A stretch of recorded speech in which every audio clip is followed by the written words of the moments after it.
Good evening बच्चों। आपके screen पे जो सवाल आपको दे रखा है ये थोड़ा सा देखने में डरावना लगेगा, क्योंकि इसमें हम 10 क्रॉस 10 की एक मैट्रिक्स की बात कर रहे हैं जो कि स्क्वायर मैट्रिक्स होगी। इसमें ईच एलिमेंट को डिफाइन करने के लिए हमने ओमेगा आई प्लस जे ले रखा है, जिसमें ओमेगा हमें पता है imaginary cube root of unity है और हमसे ट्रेस ऑफ ए निकालने के लिए कहा गया है। ये एक एडवांस लेवल का क्वेश्चन हो सकता है। अगर वैसा नहीं होता तो इसके कॉन्सेप्ट आप ज़रूर समझिए। हम पहले समझते हैं डेफिनेशन ऑफ ट्रेस क्या होता है। ट्रेस का मतलब किसी भी स्क्वायर मैट्रिक्स के डायगोनल एलिमेंट्स का सम, प्रिंसिपल डायगोनल का। ए अगर एक 10 क्रॉस 10 की मैट्रिक्स है तो ए को डिफाइन किया गया A I J which is equal to omega I plus J के फॉर्म में। आई और जे आपके 1 से 10 के बीच में जा रहे हैं। ट्रेस का मतलब क्या हुआ?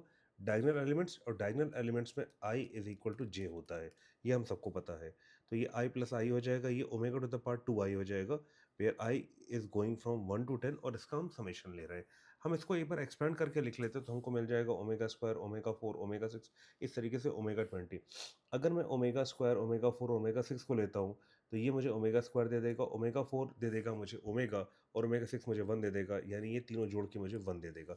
Similarly omega 8 plus omega to the power 10, omega to the power 12 भी मुझे दे देगा ओमेगा स्क्वायर, ओमेगा प्लस 1 यानी 0।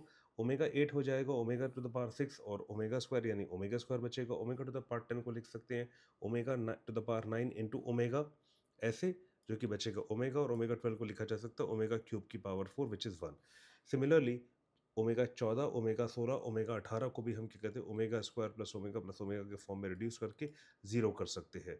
और अंत में हमें मिलेगा 0 प्लस 0 प्लस 0 और बचेगा ओमेगा 20। ये किसी के साथ पेयर नहीं हो पा रहा है या किसी के साथ एक ग्रुप नहीं बना पा रहा है। तो ओमेगा 20 को लिखा जा सकता है omega 18 into omega square, omega 18 को लिखा जा सकता है omega cube to the power 6 यानी 1 to the power 6 which is 1, और बचेगा अंत में ओमेगा स्क्वायर। और हमारे ऑप्शन दे रखे हैं 0, 1 एंड 3।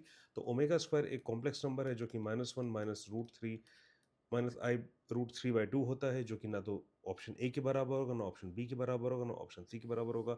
यानी इसमें जो हमारा ऑप्शन डी दे रखा है, none of these will be the answer.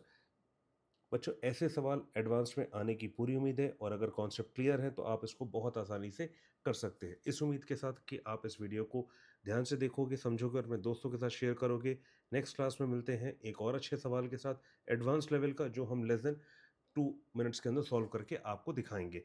Till then, it's your professor signing off for now. Have a good day. Bye bye. See you in the next class.